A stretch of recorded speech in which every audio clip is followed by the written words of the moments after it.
Hello everyone, we're now 2 days out after the 8th generation CPU launch from Intel, and there are already two obvious champions that emerged from the lineup. But we're actually going to talk a little about some different stuff that's going on with the CPU themselves. I'll go ahead and defer to Bradley on the 8700K. On just the 8700K or both? Both, whatever. You go down to i3s too. They all just gain 2 cores. If it had hyper-threading before, that means it has 4 extra threads. So in the case of the i7, you have 6 cores, 12 threads, which that's quite ideal. I mean, as far as mainstream goes now, it's kind of where you're at. You could easily max out 4 cores on games anymore. So having the extra cores is quite a benefit.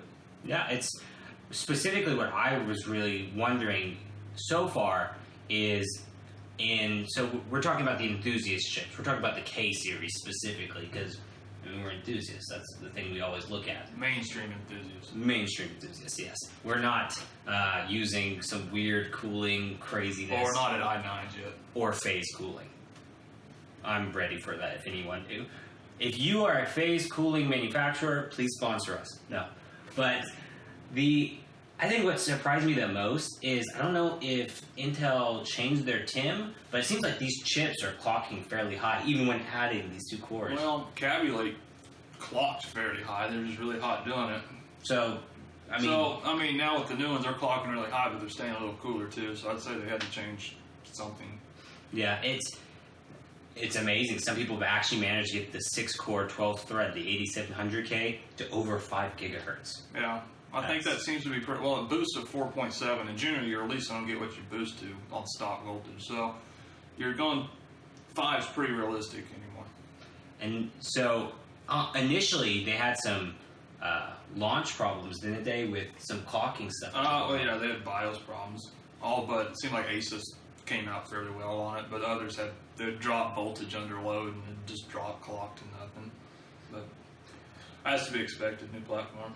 Yeah, I mean, I think Ryzen had the same problems. Ryzen had all kinds of problems. Yeah, we had the RAM, we had the motherboards that would freak out. Problems in Windows. They had plenty of problems. This is launch problems. Pretty much, when you adopt a new platform, you need to be weary if you're doing it on release. And speaking of Ryzen, let's talk about how that changes your view of Ryzen. It does. That's a very good topic. You know, the i7 at, was it 369 or something like that? Yeah, 369. It should come in around 369, 379. Yeah, that's around you can get the 8-core 16-thread Ryzen, but with the exceptionally better clock, a little higher IPC, you're still, competing with it easily on multi-core. Definitely. I mean, before you and I had talked multiple times, possible builds that we would want to do, and we were actually gravitating towards a few Ryzen builds more so than Intel builds because of core count. It's just you have the value. You're getting 8-core 16-thread with the 1700 and the 1800 for an awesome price, but this 1-2 punch that came back, Intel's IPC with more cores on the mainstream. Well, you talk about IPC. It's not. Intel doesn't have a huge IPC lead. It marginal. I mean, it's still a lead. Yeah. So that is actually a really interesting thing to come out. It's a little bit less than the 1800X in price, which is the. Well, that's considerably less than 1800X. 1800X is $399, I believe. I thought it was $499. It might be. I might be a fool. No, I think it's right around the 1700 and 1700X. There you go. And this chip, its golden part of it, like Bradley said, was its overclockability. Ryzen, you're going to gain maybe. That's what hurts Ryzen is they can't. You pretty much at a wall at 4 gigahertz, and whereas Intel's going now, they're past 5.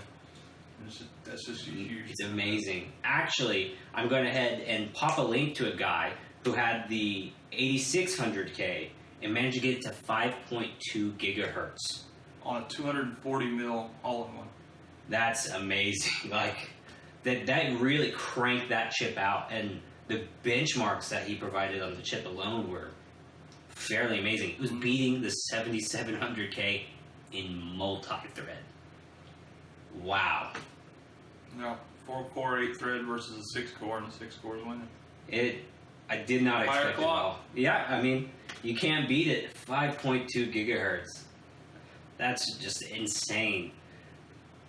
Honestly, now we're gonna get into some subjective stuff, and now we're gonna talk a little bit about if we were coming into the market, if we're new PC builders, what do we want? What do you want, Bradley? If you were brand new and you come straight into this, you're looking at Team Blue or Team Reddish Green.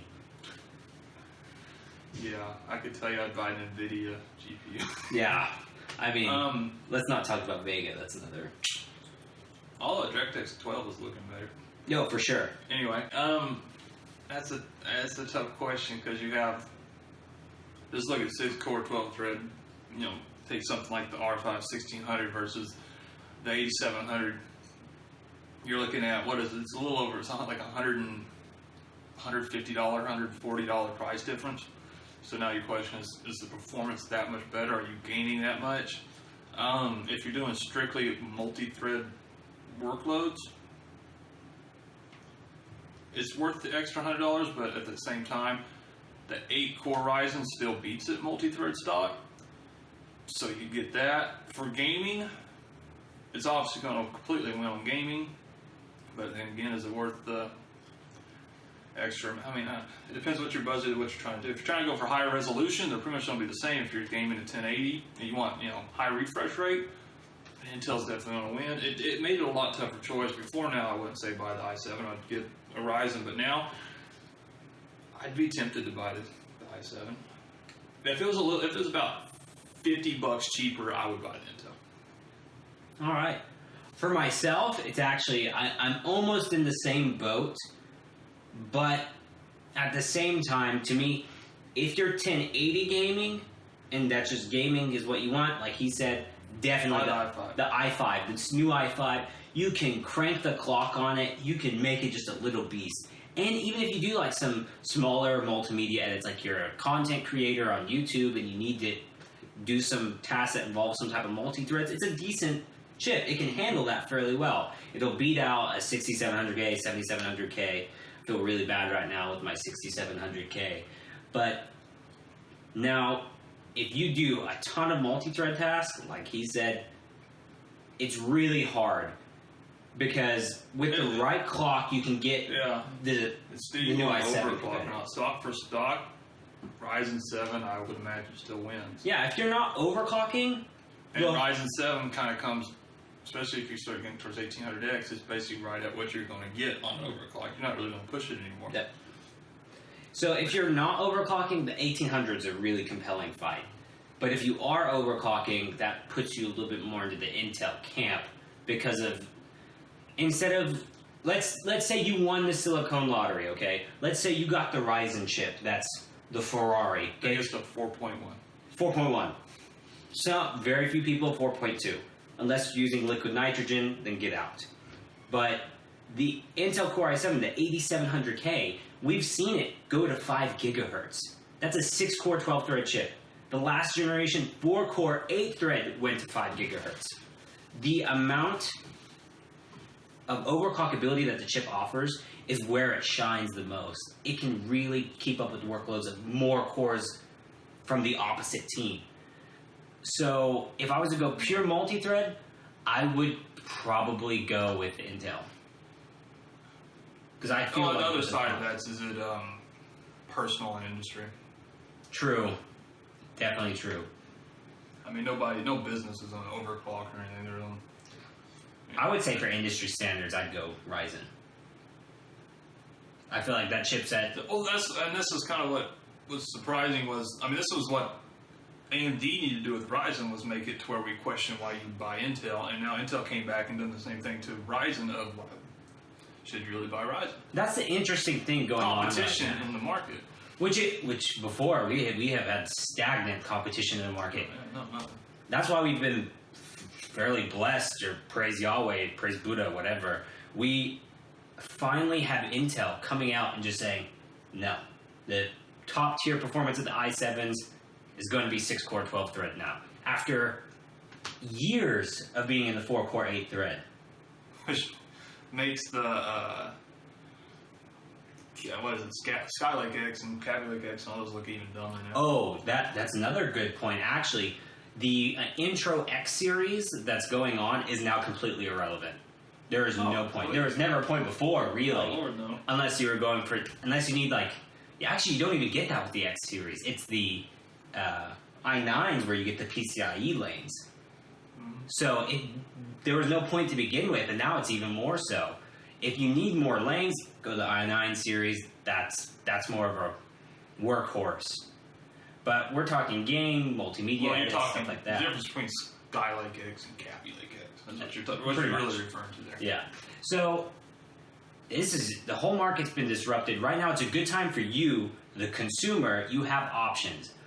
Both are fairly good. 1080 gaming for myself. If you're gaming, lean towards the i5. Now, if you're going to 1440 and above, that makes the whole market for you. It doesn't matter at that point. Actually, Ryzen begins to start shining when you get into the higher resolutions. It's GPU then. Now it becomes a GPU dependent task. So it's up to you, the consumer. And we're acting like 1080 is terrible on Ryzen. You're still getting 140 FPS. Yeah, you're just not getting like all the FPS. You might not be at 180. You're at 140. I mean, most likely if you're gaming on 1080, you're either going for high refresh rate or your budget. And So with all those options in front of you, you all have a really awesome opportunity now to build the PC of your dreams at whatever resolution, and this can only continue further with these two finally competing again with one another. The 8600K has definitely my seal of approval right now for game. I mean, Coming out of there, that's where I would go. yeah, if I was only gaming, most likely. But everything else, when you start to mix in the gaming and any type of other multi-core tasks, it's up to you.